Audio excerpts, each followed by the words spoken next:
নমস্কার, কেমন আছেন সবাই? কালকে আমি একটা সুন্দর উপহার পেয়েছি, আমার জীবনের হয়তো সেরা উপহার। ভাবলাম আপনাদের সাথে শেয়ার করি উপহারটা কি। কালকে আর হয়ে ওঠেনি, তাই আজকে আপনাদের সঙ্গেই শেয়ার করব এবং খুলব উপহারটা আপনাদের সকলের সামনে।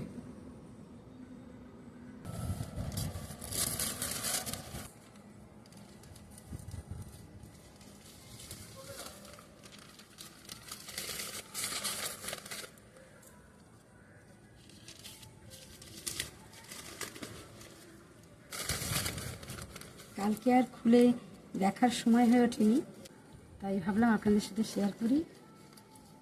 অনেক দিন ধরেই ইচ্ছা ছিল এরকম একটা ছবি আমার ঘরে রাখার। বোনকে বলছিলাম, অনেক ব্যস্ততার মধ্যেও সে আমাকে ছবিটা উপহার দিয়েছে, যেটা পেন্সিল স্কেচের উপরে আছে। যে কাছ থেকে দেখাই আপনাদেরকে। অবশ্যই কিন্তু কমেন্ট করে জানাবেন ছবিটা কেমন লাগলো। কদিন আগেই 22শে শ্রাবণ গেছে,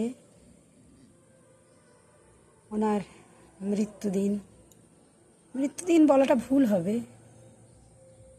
কারণ মহান ব্যক্তিত্বের কখনো মৃত্যু হয় না, তারা অমরত্বে বেঁচে থাকে। ওনার গান, কবিতা শত দুঃখের মধ্যেও যেন অনেক কিছু শান্তি এনে দেয়। কারণ উনিও তো দুঃখের সাগরে ভরা ছিলেন, তাও কত কিছু দিয়ে গেছেন আমাদেরকে।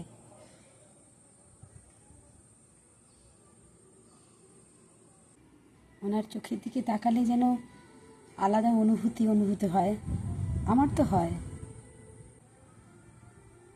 ওনার গান, ওনার কবিতা আমাকে মুগ্ধ করে।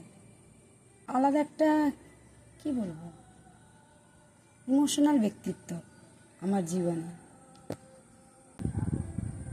আমার মুক্তি আলোয় আলোয়, এই আকাশে আমার মুক্তি আলোয় আলোয়, আমার মুক্তি ধুলায় ধুলায় ঘাসে ঘাসে, এই আকাশে আমার মুক্তি আলোয় আলোয়, এই আকাশে আমার মুক্তি আলোয়